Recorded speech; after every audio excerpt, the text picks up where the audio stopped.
channel Kavitha Vlogs. இந்த சேனலை நீங்க first time பார்க்குற மாதிரி இருந்துச்சுனா என்னோட சேனலை வந்து subscribe பண்ணிக்கோங்க. இதுல B.Ed பத்தின அப்டேட்ஸ் எல்லாம் உடனுக்குடன் உங்களுக்கு வந்து மிக எளிமையாக மிக தெளிவாக உங்களுக்கு நான் அப்டேட் பண்ணுவேன். மைக்ரோ டீச்சிங்லே பார்த்தீங்கன்னா உங்களுக்கு லெவல் 1 லெவல் 2ன்னு ரெண்டு ரெக்கார்ட் இருக்குது. ஸோ லெவல் 1 அப்படிங்கிறது உங்களோட 6th 7th 8th, லெவல் 2 அப்படிங்கிறது உங்களோட 9th ஸ்டாண்டர்டு.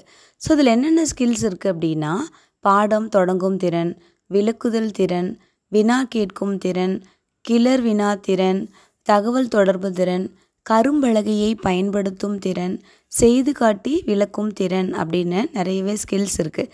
ஸோ உங்களுக்கு என்னென்ன திறன்கள் இப்போ 5 திறன்கள் எழுத சொல்கிறாங்க அப்படின்னா லெவல் 1ல் என்ன லெவல் 2ல் என்ன அப்படின்னு முடிவு பண்ணிக்கோங்க. ஸோ உங்களுக்கு மாதிரி மைக்ரோ டீச்சிங்கில் அந்த ஸ்கில்ஸ் எழுதுறதுக்கு உங்கள் டீச்சர் வந்து ப்ரொஃபஸர் சொல்லித்தருவாங்க.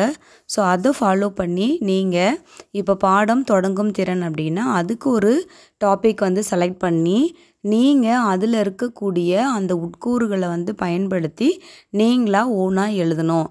அதுக்கப்புறம் அதை கரெக்ஷன் வாங்கிக்கிட்டு இப்போ கிளர் வினா திறன் அப்படின்னா அதில் இருக்கக்கூடிய காம்போனன்ட்ஸ் என்ன அதுக்கு ஒரு டாபிக் சூஸ் பண்ணி எழுதணும்.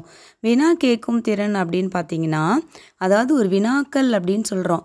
பட் அதில் சாதாரண வினாக்கள் இருக்குது, அப்புறமா பார்த்தீங்கன்னா உயர்நிலை வினாக்கள் இருக்குது.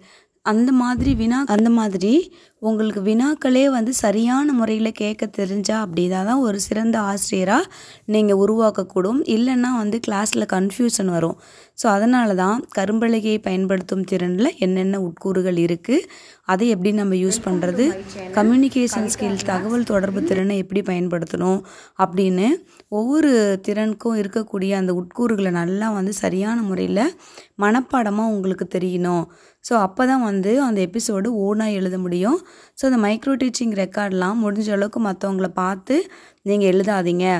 இது மட்டும் உங்களுக்கு கிளியராக தெரிஞ்சிருச்சு அப்படின்னா உங்களோட வகுப்பறை கற்பித்தல் வந்து மிக அருமையாக அமையும்.